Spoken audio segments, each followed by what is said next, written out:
욥기 4장에서 27장까지 말씀입니다.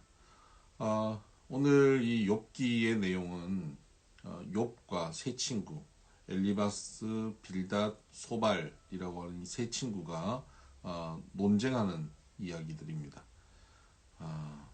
그러니까 오늘 이 스토리를 이런 배경 속에서 좀 생각해 보면 좋을 것 같아요. 어떤 사람이 현대적으로 생각하면 어떤 사람이 교통사고가 나서 일가족들이 다 몰살당하고 혼자 겨우 살아남아서 거의 반신불수처럼 병원에 누워 있는데 교인들이 교회에서 함께 신앙생활하던 교인들이 신방으로 온 거예요. 와서 처음에 예배드리고 같이 울어주고 같이 기도하고 같이 뭐 과일도 먹고 그러다가 얘기가 길어지다가 왜 이런 고난이 있는가, 이 집에 왜 이런 어려운 문제가 생겼는가를 얘기하기 시작하는 거죠. 그러면서 이제 각자가 갖고 있던 신앙적이고 신학적인 견해를 꺼내기 시작하는 겁니다. 그래서 뭐 아파서 쓰러져 있는 사람이 탄식하고 아파하고 좀 자기가 왜 태어났는지 모르겠다, 태어나지 말았으면 좋겠다라는 그런 말을 할 때, 그때 이제 신방대원들이 하는 얘기죠. 그래도 그렇게 얘기하면 안 되지. 믿음이 있는 사람이 그렇게 말하면 안 되지. 그거 범죄지. 라고 얘기하면서 신학적인 입장을 얘기하는 겁니다. 교리적인 입장을 얘기하는 거죠. 그래서 사실 고난이라는 게, 이런 어려움이라는 게 그냥 오겠냐. 다 하나님 앞에 순종하면 복을 받고 불순종하면 저주를 받는데 다 그 원인이 있지 않겠냐. 이런 일이 벌어지는 데는 다 원인이 있지 않겠냐. 가만히 생각해봐라. 네 속에 생각해봐라. 그래서 지금이라도 하나님 앞에 죄를 다 회개하고 돌이키면 하나님께서 너를 다시 회복시키지 않겠느냐라고 권유하는 것. 이게 첫 번째 논쟁입니다. 그러니까 지금 친구들이 신방을 와서 하는 얘기가 그거예요. 죄를 좀 생각해봐라. 이런 얘기죠. 속이 얼마나 썩어 들어가겠습니까? 욥이 하나님 앞에 자기가 생각해봐도 크게 이렇게 이런 결과를 얻을 만한 죄를 짓지 않았다 이거죠. 근데 친구들은 결과를 보면 너 죄 지은 거 맞다, 너 회개해라, 이 얘기를 애둘러서 하고 있습니다. 그러니까 욥이 속이 상하는 거예요. 그래서 첫 번째 논쟁을 보면 욥은 그 논쟁 끝에 계속 하나님 앞에 친구들하고 논쟁하다가 그것이 기도가 돼요. 하나님 앞에 탄식하는 기도로 변하는 것을 봅니다. 이것은 참 바람직하다고 생각합니다. 여러분, 우리는 하나님 앞에 원망하고 하나님 앞에 불평하고 하는 것, 그것은 바람직한 태도입니다. 사람에게 원망하고 불평하면 그것은 죄가 됩니다. 그러나 하나님 앞에 원망하고 하나님께 불평하고 안타까워하면요, 그건 기도가 돼요. 시편에 나오는 시들 중에 3분의 1이 탄식시입니다. 이런 탄식.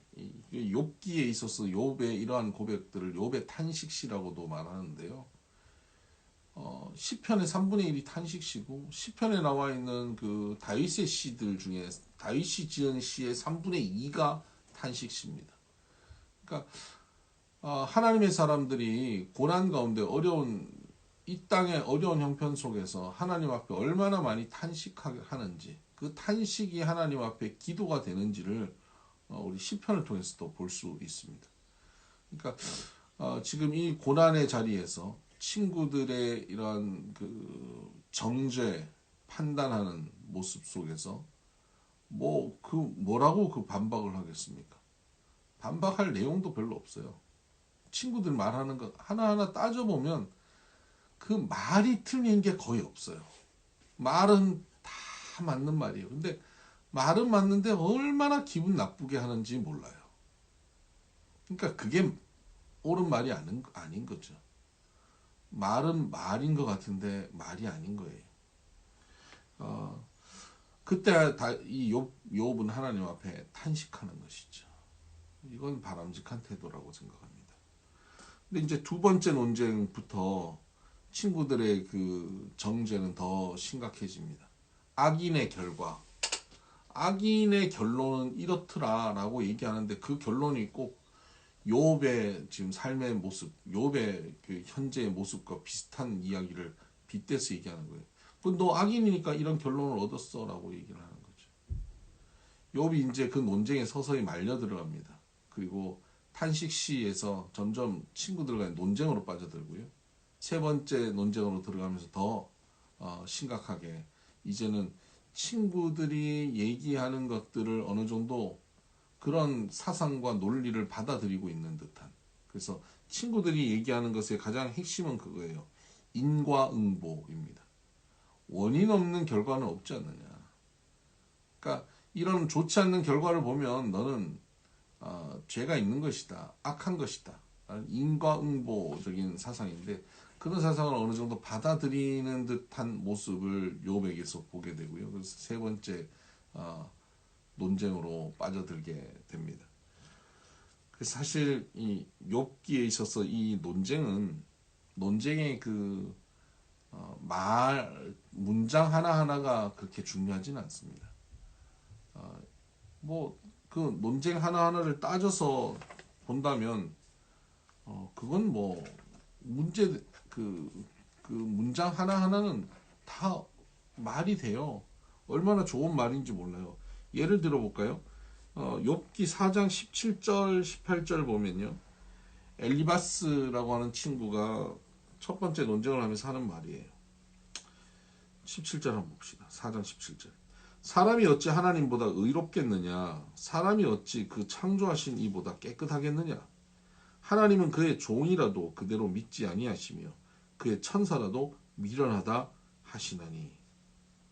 요 부분만 딱 떼서 읽으면 어떻습니까? 은혜가 되지 않습니까? 사람이 어찌 하나님보다 의롭겠느냐? 근데 이것이 엘리바스가 욥을 정죄할 때 쓴 말이에요. 이 문장은 좋아 보여요. 문장은 옳아 보여요. 근데 이것을 여기에 적용하면 안 된다는 거죠. 지금 이때 할 말은 아니라는 겁니다. 8장 7절을 볼까요? 여러분들 잘 아는 구절이에요. 8장 7절. 욥기 8장 7절. 엄청 많이 아시죠? 이건 뭐 교회 안 다니는 사람들도 알아요. 내 시작은 미약하였으나 내 나중은 심히 창대하리라. 그러니까 네가 죄를 지었는데 그 죄를 인정하고 하나님께 회개하고 구하면 하나님께서 네 시작은 지금 미약하지만 네 나중은 창대하게 될 것이다. 그 얘기를 하는 거예요.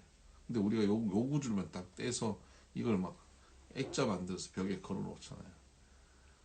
이 말을 하고 있는 엘리바스나 뭐 소발이나 뭐 빌닷이나 뭐 이런 사람들의 말들을 하나님께서 잘못했다고 정죄하시거든요. 하나님 앞에 인정받지 못한 말들이에요. 문장은 올 수 있어요. 그런데 이 정황 속에서 이런 말을 하면 안 된다는 거죠. 여기서 우리는 무엇을 생각하게 되냐면요.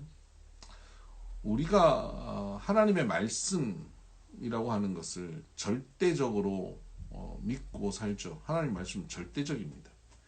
절대적이라고 하는 것은 변화되지 않고 지속적이고 영원하다는 뜻입니다. 변함없이 지속적이고 영원한 것이 하나님의 말씀인데 그렇다고 해서 그 말씀을 아무 때나 아무 상황이나 누구에게나 그냥 바로 적용하면 안 되는 겁니다. 하나님은 우리가 인격적이시다라고 표현하죠. 하나님은 인격적이세요. 그렇다면 하나님으로부터 나오는 하나님의 말씀은 어떨까요?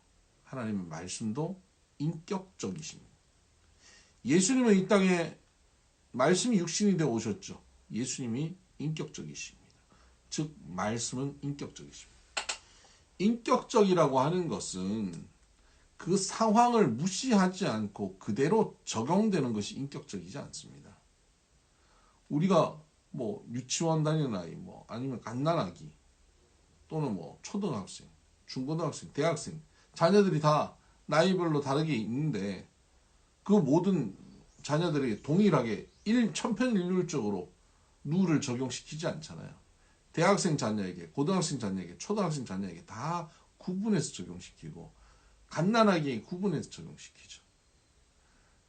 말씀을 인격적으로 적용한다는 것은 그 상황과 그 수준과 그 사람이 처한 모습에 따라서 그 말씀을 좀 달리 적용한다는 것입니다. 지금 아파서 울고 가족들을 잃어서 울고 고통받고 있는 이 욥에게 와서 그렇게 바른 말을 해야 되겠느냐 하는 겁니다. 교리적이고 신학적인 그 말을 그에게 쏘아 붙여야 되겠느냐 하는 겁니다. 사실 이 세 친구는 처음 와서 7일 동안 욥과 함께 울고 함께 아파했습니다. 딱 거기까지가 좋았어요. 7일 지나고 난 다음에 욥이 그 3장에서 자기가 태어나지 않았으면 좋았겠다라고 막 이렇게 하소연하고 탄식하는 그 모습을 보고는 갑자기 돌변하죠. 그래도 그렇지, 그렇게 말하면 안 되지 라고 돌변하면서 그에게 정죄하기 시작합니다. 교리를 가지고 그들이 알고 있는 신학을 갖고 공격합니다. 여러분, 이 교리와 신학은 하나님의 뜻, 하나님의 말씀을 좀 틀을 갖추어서 우리가 믿음을 가지는데 좀 틀을 갖고 믿게 하기 위해서 지금 정리되어 있는 부분이죠. 정리되어 있다고 하는 것은 또 한편으로는 그 틀 속에 딱 들어맞지 않는 그 여러 상황들이 있는데 그것을 조금 단순화 시켜버렸다라고 말할 수 있어요. 그래서 단순화 시킨 이 정리된 내용을 복잡한 인생에 그냥 바로바로 적용하면 무리가 있는 거죠. 그래서 교리는 사람을 분리시킵니다. 그래서 여러분, 교리를 굉장히 강조하고 신학을 강조하는 교단은요 계속 분리됩니다.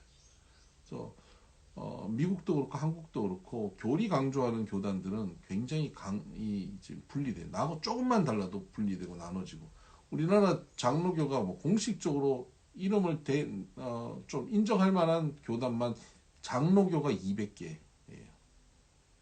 이게 교리로 해서 나눠지는 거예요. 조금만 달라도 나눠져요. 교리는 분리시켜요. 근데 사랑은 어떻습니까?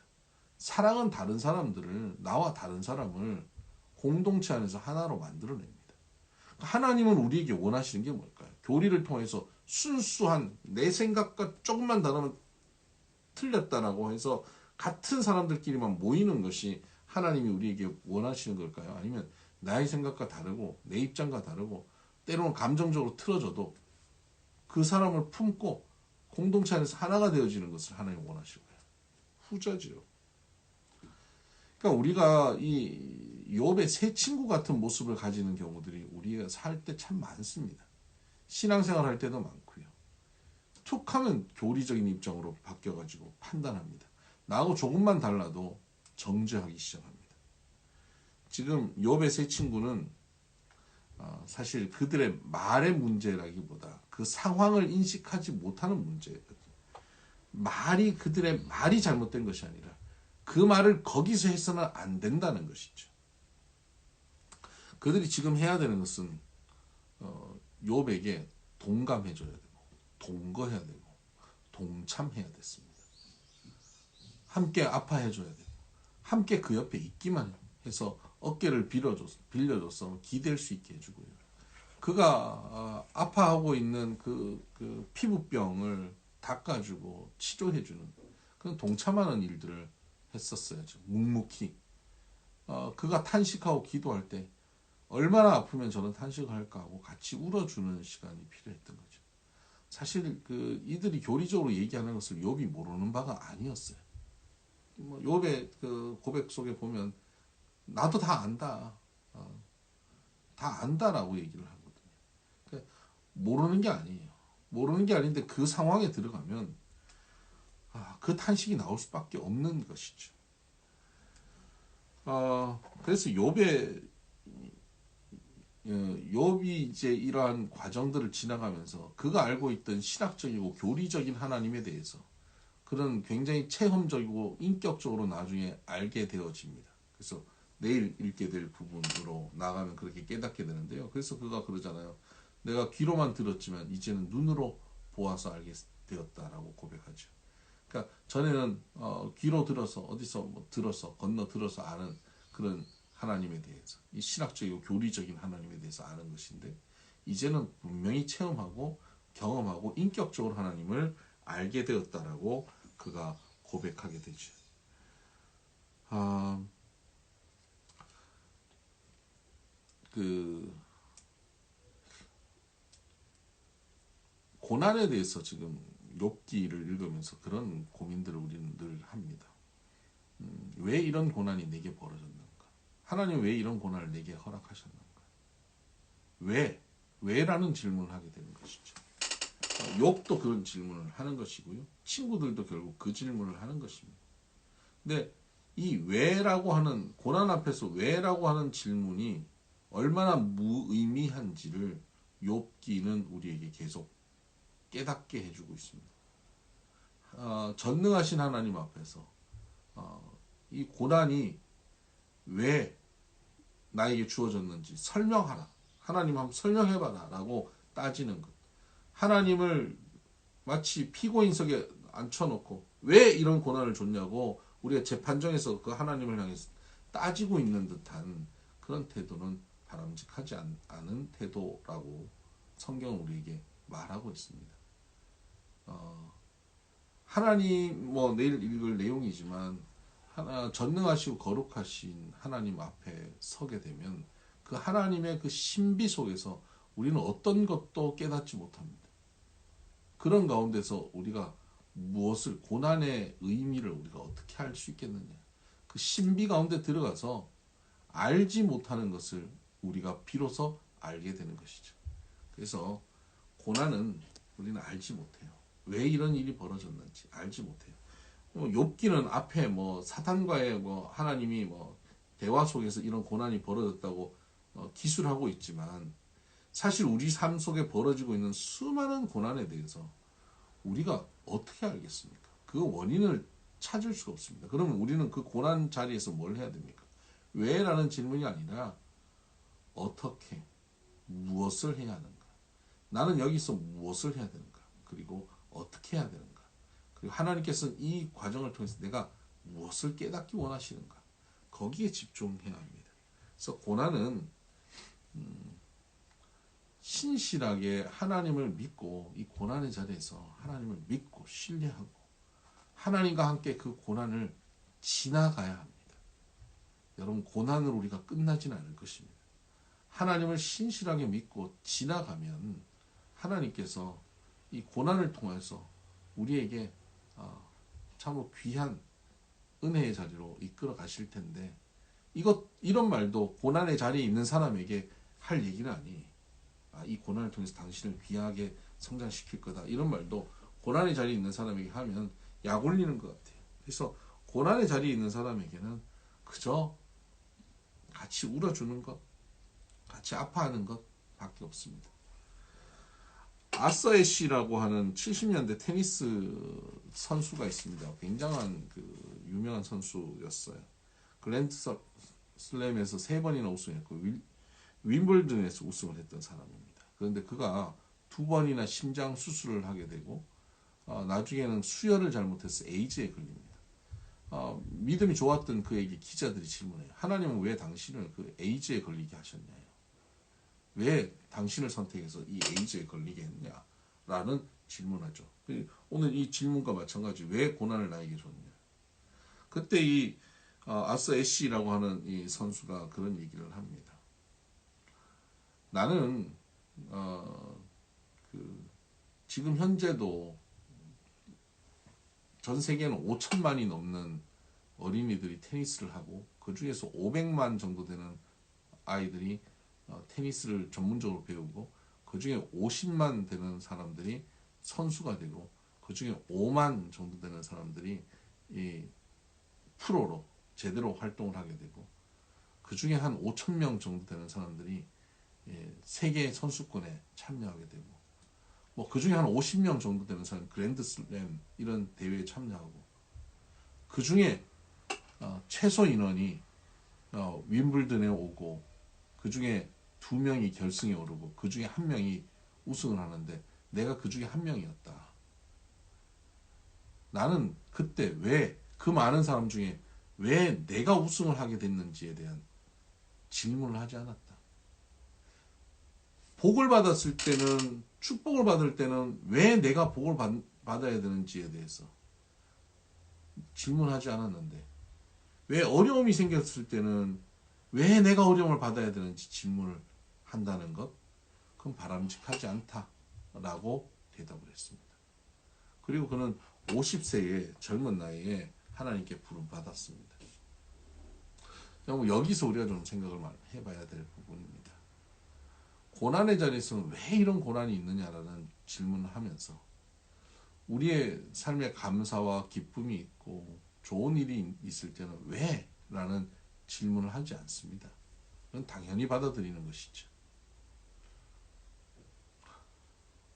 그렇다면 오늘 고난과 어려움도 우리가 주어졌을 때 이거 다 이해하지 못하지만 이 가운데서 하나님 뜻이 있겠지 하고 받아들이고 하나님과 동행하면서 걸어가야 될 필요가 있는 것이지.